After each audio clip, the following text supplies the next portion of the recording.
صلی اللہ تعالی علیہ وآلہ وصحبہ وبارک۔ ناظرین، پچھلی ایپیسوڈ میں ہم نے خاندان مصطفیٰ میں گزارش اول میں حسن انتخاب اور شان مصطفیٰ کا تذکرہ کیا تھا، اور آج ہم تذکرہ کریں گے اللہ رب العزت جل شانہ کے برگزیدہ رسول، تاجدار عرب و عجم، شفیع معظم، رحمت عالم، نبی اکرم صلی اللہ تعالی علیہ وآلہ وسلم کا شجرہ شریف اور اعلیٰ ترین نسب پر بات کریں گے۔ تو ناظرین، حضور نبی کریم صلی اللہ تعالی علیہ وآلہ وسلم کا شجرہ شریف سیرت ابن ہشام میں یوں درج ہے: حضرت محمد صلی اللہ تعالی علیہ وآلہ وسلم بن عبداللہ بن عبد المطلب، اصل نام شیبہ بن ہاشم، اصل نام عمرو بن عبد مناف، اصل نام المغیرہ بن قصہ، اصل نام زید بن کلاب بن مرہ بن کعب بن لوئی بن غالب بن فہر، ان کو ہی قریش کہتے ہیں، بن نصر بن نظر، اصل نام قیس بن کنانہ بن خزیمہ بن مدرکہ، اصل نام عامر، بعض نے عمرو بھی لکھا، بن الیاس بن مزر بن نزار بن ماد بن عدنان۔ تمام مورخین اور سیرت نگار اور محدثین اعظام کے نزدیک یہ شجرہ متفق علیہ ہے، کسی نے بھی اس میں کوئی اختلاف نہیں کیا۔ عدنان سے آگے اختلاف ہے، مثلاً ابن ہشام نے حضرت اسماعیل علیہ السلام اور عدنان کے درمیان صرف 7 پشتوں کا ذکر فرمایا، اور حضور نبی اکرم صلی اللہ تعالی علیہ وآلہ وسلم کو نابت بن اسماعیل بن ابراہیم علیہ السلام کی اولاد سے ثابت کیا، جبکہ امام اجل طبری اور ابن سعد نے عدنان اور سیدنا اسماعیل علیہ السلام کے درمیان 38 یعنی 38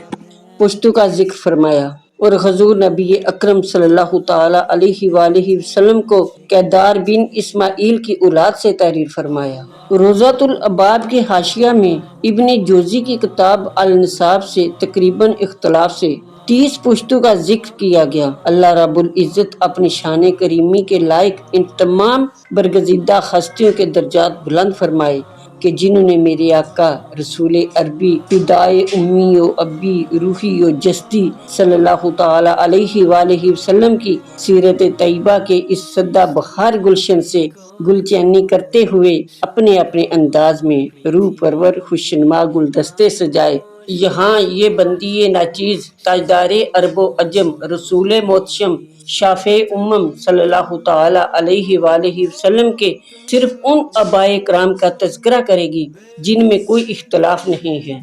نیز مدارج النبوت میں مذکوریہ بیان بھی محمیز کا کام دیتا ہے کہ حضرت ابن عباس رضی اللہ تعالی عنہ سے منقول ہے کہ حضور نبی اکرم صلی اللہ تعالی علیہ وآلہ وسلم جب اپنا نسب بیان فرماتے تو ماد بن عدنان سے تجاوز نہ فرماتے، بلکہ اس جگہ ٹھہر جاتے اور فرماتے قزہ بن ناسابون، یعنی نسب بیان کرنے والوں نے جھوٹ ملا رکھا۔ اسی طرح مسند الفردوس میں روایت کیا گیا ہے، لیکن سہیلی فرماتے ہیں کہ صحیح یہ ہے کہ یہ قول حضرت عبداللہ بن مسعود رضی اللہ تعالی عنہ کا ہے، جب وہ سورہ ابراہیم کی اس آیت مبارکہ کو پڑھتے۔ ترجمہ: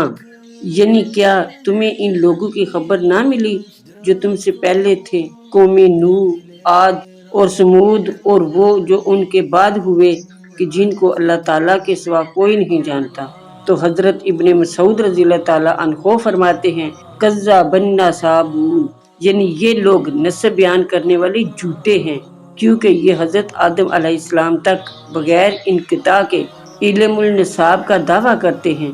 مگر اللہ تعالیٰ بندوں سے اس کے علم کو کما حقہ جاننے کی نفی فرماتا ہے۔ حضرت عمر فاروق رضی اللہ تعالیٰ عنہ سے منقول ہے، وہ فرماتے تھے کہ ہم عدنان تک اپنا نسب لے جاتے ہیں۔ تو ناظرین، خیال رکھے کہ حضرت عمر فاروق رضی اللہ تعالیٰ عنہ کا شجرہ 8ویں پشت میں حضور نبی اکرم صلی اللہ تعالیٰ علیہ وآلہ وسلم سے جا ملتا ہے، اس سے اوپر ہم نہیں جاتے۔ اور عروہ بن زبیر فرماتے ہیں کہ ہم کسی ایسے کو نہیں جانتے جو ماد بن عدنان کے بعد سلسلہ نسب کو اوپر لے جائے، کیونکہ عدنان سے حضرت اسماعیل علیہ السلام تک اور ان سے حضرت آدم علیہ السلام تک بہت اختلاف ہے۔ مدارج النبوت۔ کائناتی ہستی میں عظیم المرتب اور افضل ترین نسب حضور نبی اکرم نور مجسم صلی اللہ تعالی علیہ وآلہ وسلم کا ہے۔ حضرت ابو ہریرہ رضی اللہ تعالی عنہ سے مروی ہے کہ حضور نبی کریم صلی اللہ تعالی علیہ وآلہ وسلم نے ارشاد فرمایا، میں ہر زمانہ میں نبی آدم کے بہترین قرن میں منتقل کیا گیا، یہاں تک کہ مجھے اس قرن میں پیدا کیا گیا جس میں میں ہوں۔ بخاری شریف۔ صحیح مسلم میں ہے کہ حضور اکرم رحمت عالم صلی اللہ تعالی علیہ وآلہ وسلم نے فرمایا، حق تعالیٰ نے اولاد اسماعیل علیہ السلام سے کنانہ کو برگزیدہ کیا، کنانہ سے قریش کو، قریش سے بنی ہاشم کو اور بنی ہاشم سے مجھ کو افضل فرمایا۔ ایک اور حدیث پاک میں ہے کہ جب اللہ تعالیٰ نے اپنی تمام مخلوق سے انتخاب فرمایا تو اولاد آدم کو افضل ترین فرمایا، بنی آدم سے عرب کو، پھر عرب سے مجھے افضل کیا۔ خوب غور سے سن لو، جو عرب سے محبت رکھتا ہے تو وہ مجھ سے محبت رکھنے کی وجہ سے ان سے محبت کرتا ہے، اور جو عرب سے دشمنی رکھتا ہے وہ مجھ سے دشمنی رکھنے کی وجہ سے ان سے دشمنی رکھتا ہے۔ مدارج النبوت۔ حافظ ابو نعیم رحمۃ اللہ تعالیٰ نے حضرت سیدہ عائشہ صدیقہ رضی اللہ تعالیٰ عنہا سے حضور نبی کریم صلی اللہ تعالی علیہ وآلہ وسلم کی زبانی حضرت جبرائیل علیہ السلام کا قول نقل کیا کہ حضرت جبریل امین علیہ السلام نے کہا کہ میں نے زمین کے مغارب و مشارق کو دیکھا ہے، مگر کسی شخص کو حضرت محمد مصطفیٰ صلی اللہ تعالی علیہ وآلہ وسلم سے افضل نہیں دیکھا، اور کسی کی اولاد کو بنی ہاشم سے افضل نہیں دیکھا۔ دلائل النبوت۔ حافظ ابو نعیم رحمۃ اللہ تعالی اسی روایت کو اس شعر میں یوں بیان کیا جاتا ہے، افاق ہا گردیدہ مہر بتتا و ورزیدہ بسیاری خوباں دیدہ لیکن تو چیزیں دیگری۔ حضرت انس رضی اللہ تعالیٰ عنہ سے مروی ہے کہ حضور نبی اکرم صلی اللہ تعالی علیہ وآلہ وسلم نے یہ آیت مبارکہ لقد جاءکم رسول من انفسکم یعنی فا کو زبر سے پڑھا اور فرمایا، میں نسب سسرال اور حسب میں تم سب سے نفیس ترین ہوں، اور میرے آباء و اجداد میں حضرت آدم علیہ السلام تک صفا نہیں بلکہ وہ سب نکاح سے ہیں۔ تو نظریں زمانہ جاہلیت میں رواج تھا کہ نادان لوگ اپنی بیویوں کو، جو قوموں کے سردار ہوتے تھے، بڑے بڑے چودھری ہوتے تھے، ان کے پاس بھیجتے تاکہ وہ ان سے حاملہ ہوں، اور پھر اس بے غیرتی پر فخریہ انداز میں کہتے کہ میرا بیٹا فلاں چودھری فلاں لیڈر کا نطفہ ہے۔ اور کبھی یوں ہوتا کہ کوئی عورت کئی مردوں سے فعل بد کراتی، اور جب اولاد زنا پیدا ہوتی تو ان مردوں میں سے کسی ایک کی طرف منسوب کر دی جاتی، وہ اسی مرد کی اولاد کہلاتی۔ اسی طرح کے کئی طریقے تھے جن کا تذکرہ کرنا یہاں ضروری نہیں۔ حضرت علی المرتضیٰ کرم اللہ تعالی وجہ الکریم سے مروی ہے کہ حضور سرور کائنات فخر موجودات صلی اللہ تعالی علیہ وآلہ وسلم نے ارشاد فرمایا، میرے آباء و اجداد نکاح سے پیدا ہوئے ہیں، صفائے جاہلیت سے نہیں، یعنی کہ حلالی ہیں، حرامی نہیں۔ حضرت آدم علیہ السلام تک میرے آباء و اجداد میں کوئی اس برائی کے قریب تک نہیں گیا۔ ایک اور حدیث شریف میں ہے